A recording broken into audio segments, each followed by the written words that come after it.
अगर हमें अपने ब्रेन को कॉन्कर करना है या अपनी मेंटल स्ट्रेंथ इंक्रीज करनी है तो हमें ये ब्रेन के 3 अमेजिंग एक्सपेरिमेंट्स को समझना पड़ेगा। पहला एक्सपेरिमेंट हुआ था 1983 में, जो कि लिबर्ट और उसकी टीम ने किया था। लिबर्ट इस एक्सपेरिमेंट से ये जानना चाहते थे कि क्या हम अपने डिसीजंस को कंट्रोल कर सकते हैं या नहीं। इसके लिए उन्होंने काफी सारे पार्टिसिपेंट्स लिए और उनके सर में ईईजी के इलेक्ट्रोड्स लगा दिए ताकि ब्रेन में जो भी एक्टिविटी हो वो उन्हें दिखती रहे। इसके बाद इन पार्टिसिपेंट्स को एक एक करके चेयर में बिठाया गया और उनके सामने एक कंप्यूटर स्क्रीन रखी गई जहां पर एक सर्कल में डॉट घूम रहा था और साथ में इन्हें एक बटन दिया गया और कहा गया कि जब भी तुम्हारा मन करे तुम इस बटन को प्रेस कर सकते हो। इसके साथ साथ इन्हें कहा गया कि बटन दबाने से पहले जब तुम्हारा मन कर रहा था बटन दबाने का, उस टाइम को नोट करना और हमें बताना। अब हमें से मैक्सिमम लोग ये सोचेंगे कि जब से मेरा बटन दबाने का मन कर रहा था तब से लेकर बटन दबाने तक मेरी ब्रेन एक्टिविटी इंक्रीज हो रही होगी, क्योंकि मेरे दिमाग में कुछ ना कुछ प्रोसेसिंग चल रही होगी। यानी जो मैं डिसीजन लेने वाला हूँ मुझे पहले से पता होगा कि मैं क्या डिसीजन लेने वाला हूँ। लेकिन जब ब्रेन के सिग्नल्स को एक्चुअल में स्टडी किया गया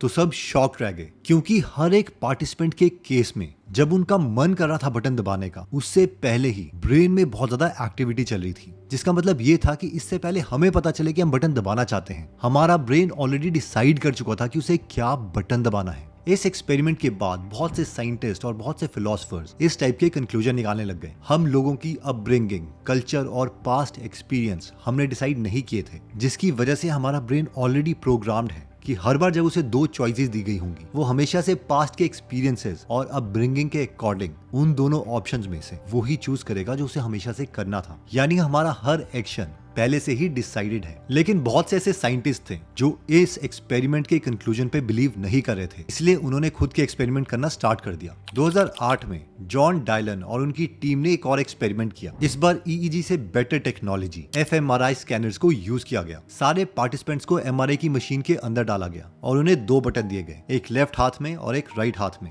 अगेन इन पार्टिसिपेंट्स को कहा गया कि जब भी तुम्हारा मन करे बटन दबाने का वो टाइम हमें बता देना। केस में इंटरेस्टिंग बात ये हुई कि इससे पहले कि पार्टिसिपेंट्स ये बता पाते कि अब मैंने डिसाइड कर लिया है कि मैं कौन सा बटन दबाने वाला हूँ, उससे 7 सेकंड पहले साइंटिस्ट ये बता पा रहे थे कि ये इंसान कौन सा बटन दबाने वाला है। अब इस एक्सपेरिमेंट में साइंटिस्ट 100% पार्टिसिपेंट का करेक्ट डेटा नहीं बता पाए, वो 60% लोगों का करेक्ट डेटा बता पाए। लेकिन ये भी बहुत डरावनी बात है, 60% लोग क्या चूज करने वाले हैं और वो भी पार्टिसिपेंट के खुद प्रेडिक्ट करने से 7 सेकंड पहले बता देना। ये अगेन इस तरफ इशारा करता है कि जो हमारी फ्री विल है वो नहीं है। लेकिन काफी साइंटिस्ट अभी भी इस चीज पर बिलीव नहीं करना चाहते थे, इसलिए 2016 में उन्होंने एक और एक्सपेरिमेंट किया। इस बार उन्होंने पार्टिसिपेंट्स को बुलाया, उनके सर में ईईजी की कैप लगाई और उनके पैरों के पास एक पैडल रख दिया गया और उनके सामने एक कंप्यूटर स्क्रीन थी। अगर स्क्रीन में ग्रीन सर्कल है तो वो कभी भी पैडल दबा सकते हैं, अगर रेड सर्कल आता है तो उन्हें पैडल नहीं दबाना है। अब साइंटिस्ट को ये पता था कि पिछले एक्सपेरिमेंट में 40% लोग डिसाइड करने के बाद भी कि उन्हें बटन दबाना है वो अपने डिसीजन को रोक पाए थे।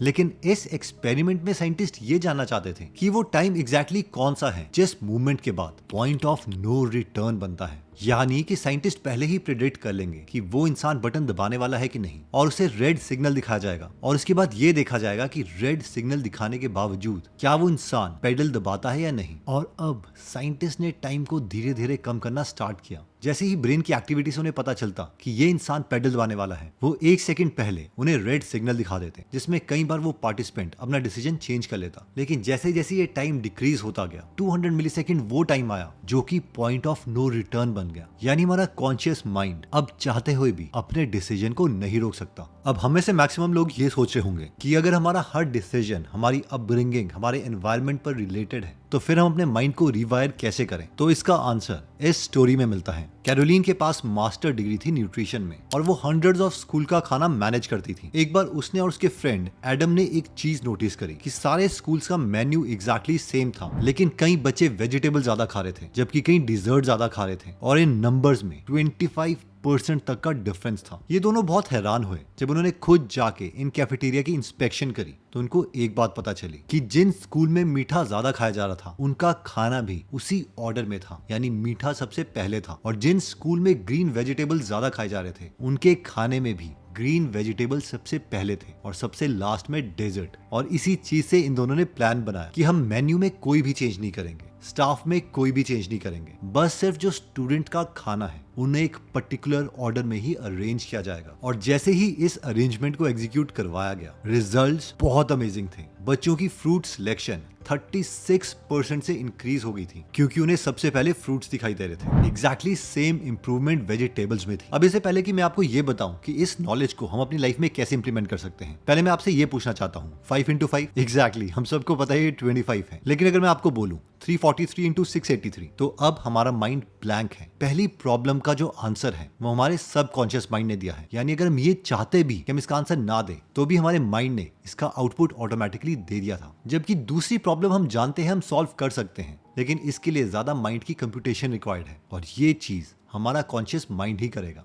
देखो हम लाइफ में जो भी चीज चूज कर रहे हैं वो दो कैटेगरी में डिवाइड की जा सकती है। पहली है पिकिंग और दूसरी है चूजिंग। पिकिंग का मतलब है कि हमारे पास ऑलरेडी 5-6 ऑप्शंस अवेलेबल हैं और उन 5-6 गिवन ऑप्शंस में से हम वो वाला ऑप्शन चूज करेंगे जो कि हमारी अपब्रिंगिंग और एनवायरनमेंट से रिलेटेड होगा। लेकिन चूजिंग वो सेट ऑफ प्रॉब्लम है जहां पर हमें डिफरेंट आउटकम्स और बड़े कंसिक्वेंसेस को देखना पड़ता है। फॉर एग्जाम्पल, क्या मैं ये जॉब ऑफर एक्सेप्ट करूं या नहीं, मैं किस इंसान से शादी करूं एंड सो ऑन। और अगर हम अपने माइंड को रीवायर करना चाहते हैं तो इजीएस्ट वे यही है कि हम कॉन्शियस माइंड को यूज करें अपने एनवायरनमेंट को चेंज करने के लिए, और फिर जो हमारा एनवायरनमेंट है वो हमारे सब कॉन्शियस को ट्रेन करेगा कि हमें क्या सिलेक्ट करना है। फॉर एग्जाम्पल, अगर हम चाहते हैं कि हम एक फिट इंसान बने तो जब भी हम मोटिवेटेड फील करें तो हम कॉन्शियसली जो सारा अनहेल्दी खाना है वो किसी को दे सकते हैं और अगले हफ्ते का हेल्दी खाना फ्रिज में भर सकते हैं। अपने रूम में अपने मोबाइल में सिर्फ उन लोगों के पोस्टर लगा सकते हैं जो लोग बहुत हेल्दी हैं। अब जैसे ही ये कॉन्शियस माइंड डीएक्टिवेट होगा और हमारा सब कॉन्शियस इन सारे एनवायरनमेंट को देख रहा होगा तो वो हमेशा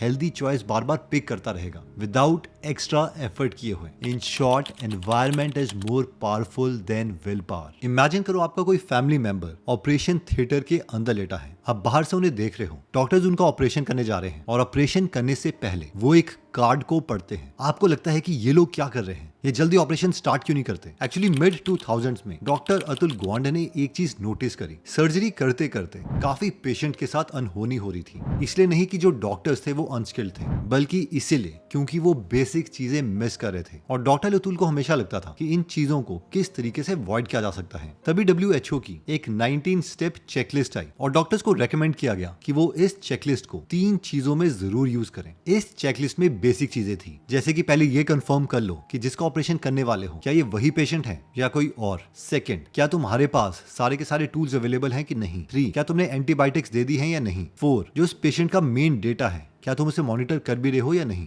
अक्टूबर 2007 से सितंबर 2008 तक 8 ग्लोबल हॉस्पिटल्स ने इस चेकलिस्ट को इंप्लीमेंट किया और रिजल्ट्स में बहुत इंप्रूवमेंट थी। जो पेशेंट की ऑपरेशन थिएटर में डेथ हो रही थी वो 1.5% से 0.8% हो गई, यानी 47% डेथ्स कम हो गई। और ऑपरेशन के दौरान जो मेजर कॉम्प्लिकेशन हो रही थी वो 11% से 7% हो गई, यानी 36% का ड्रॉप। इन शॉर्ट, अगर हम बहुत ज्यादा केपेबल भी हैं तो भी एक सिंपल चेकलिस्ट हमारी परफॉर्मेंस को डबल कर सकती है। इन शॉर्ट, कोई भी चीज जो हम रेपिटेटिवली करते हैं उसके लिए हमारे पास एक चेकलिस्ट होनी चाहिए। फॉर एग्जांपल, अगर सुबह ही आप काम करने बैठ जाते हो तो आपके पास इस तरीके की चेकलिस्ट हो सकती है। 1, अपनी 2 लीटर वाली वाटर बॉटल सामने ले आओ। 2, हेल्दी स्नैक्स सामने रख दो। 3, टॉप 3 प्रायोरिटी चूज कर लो जो हमारी लाइफ को इंप्रूव कर सके। 4, हर एक प्रायोरिटी के लिए 55 मिनट्स रख लो। अपना मोबाइल बंद करो और काम करना स्टार्ट कर दो। एक बार ये पूरी वीडियो मैं आपके लिए समराइज कर देता हूँ। सबसे पहले हमने स्टार्ट करा था माइंड ब्लोइंग 3 एक्सपेरिमेंट से, जिसमें हमने देखा था कि इससे पहले हमें पता चलता है कि हम क्या करने वाले हैं, हमारे ब्रेन में एक सिग्नल जनरेट होता है जिसे कहते हैं रेडिनेस पोटेंशियल। अब कई साइंटिस्ट का इन एक्सपेरिमेंट से कंक्लूजन ये था कि फ्री विल होती ही नहीं है, लेकिन कई साइंटिस्ट ये मानते हैं कि क्योंकि हम अपने एक्शन को बाद में एनालाइज कर सकते हैं इसलिए ये एक तरह की फ्री विल ही है। फिर हमने देखा था कि अगर अपने दिमाग से ही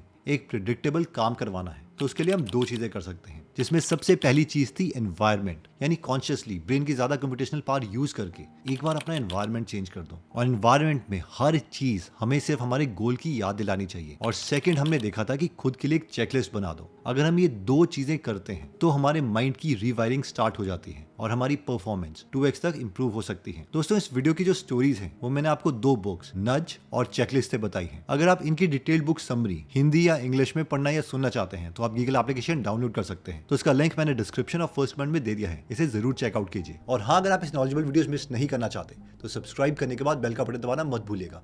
मिलते हैं दोबारा नेक्स्ट वीडियो में। जय हिंद।